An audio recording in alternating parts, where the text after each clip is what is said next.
And I know times like this, you just take it slow. Okay guys, so updated version of the whisker fitting. So obviously we've got these gloss black, which I'm going to choose for mine. We do a matte black version as well, which is that one, and obviously the carbon look one.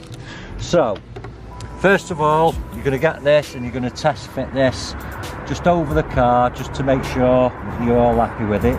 Now we've had some discrepancies on these, so obviously that's why I'm doing an updated video and a solution for the problem. So obviously you're going to clean this with the supplied primer, and that will help everything stick. So obviously go all around the edges, and then I can show you why we've done a second video. So that's that there. Make sure it's all clean and that will evaporate while it's shut away.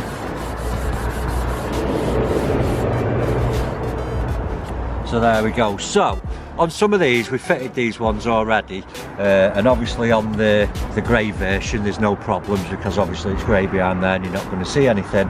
A couple of people have noted to us that there's a millimetre gap behind there.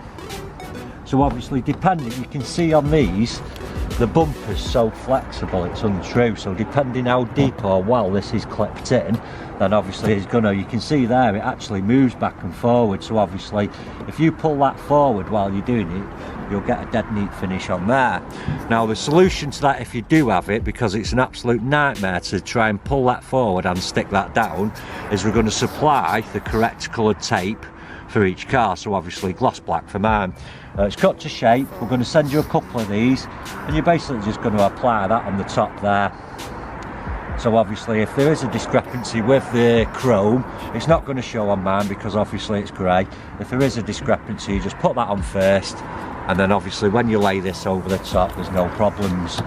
So I'll peel the tape, double-sided tape there, like I say, you've done the primer, so I'll peel that off now and we'll get onto the installation. So like I say, peeled all the tape off, we're going to get it. Like I say, if you do want to do that thing, people, the way I did it was wedge something behind there to bring the badge forward before you stick it. Obviously if you want to go with a vinyl option, that's up to you. So I'll just show you. So basically you're going to tuck that right on the top there, make sure that one's in, and then give that side a good firm press down, still holding that, and then get the other one in and give that a firm press down. And then obviously just hold it there for a good couple of seconds just to make sure it's all stuck. And there you go guys, again, awesome transformation. You can buy these on our website, www.KillAllChrome.com. Thanks for watching the video. Like, share and subscribe, etc. If you got any questions, feel free to give us a call. We've also got WhatsApp, so you can message us on there. Enjoy guys.